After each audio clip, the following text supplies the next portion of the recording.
So we know a mask lowers your inhibitions, and inhibitions usually are a good thing because it's your sense of morality, your sense of shame of what not to do.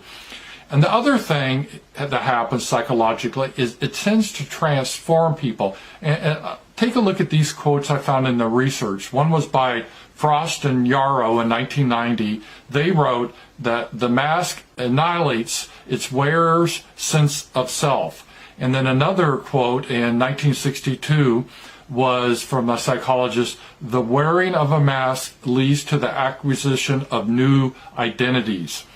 So what they found is that people that wear a mask, it tends to conform you a lot easier. You start to be part of the herd and you start to lose your independent thought. And it's easier based on their research to change someone's, let's say, religious point of view or political point of views or any point of views if they're wearing a mask.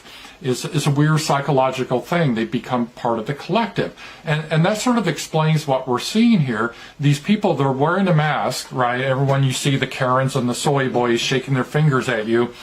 And they have this real sense of morality that they're saving the human race. And if you don't wear a mask, you're evil. You're trying to kill people. You're just the most vicious person that can be imagined. See, that's what they do. That's what they think of while they're wearing the mask.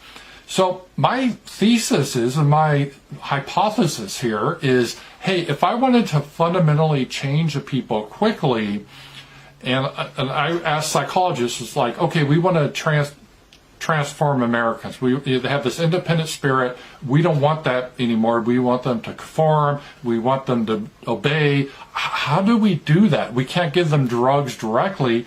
I think a lot of psychologists would come back and say, okay, what you need to do is somehow make them wear masks. Make it mandatory that they have to wear a mask. Because if you do that, number one, it's going to lower their inhibitions, which means they're more likely to attack others that aren't wearing a mask. So it will embolden them, gives them a sense of zeal, like a missionary. And it will help to transform them and transform their beliefs, because it psychologically starts to erase their identity, their old identity, and they adopt another one. And that's really what we're seeing here. So I'm not saying for sure this is what's happening, but how they're talking about, oh, this isn't a temporary crisis, this is like the new normal, and oh, you got to wear a mask, and how it's become so politicized, especially people that are typically on the left that want to control your behavior. They don't like individualism. They don't like people expressing views that they don't like. You know, they're for political correctness and everything else. So these are the people that really like the mask because it symbolizes being subservient. It's like getting on your knees, it's bowing your head. Wearing the mask, it eliminates, or as the guys say, it annihilates your former personality.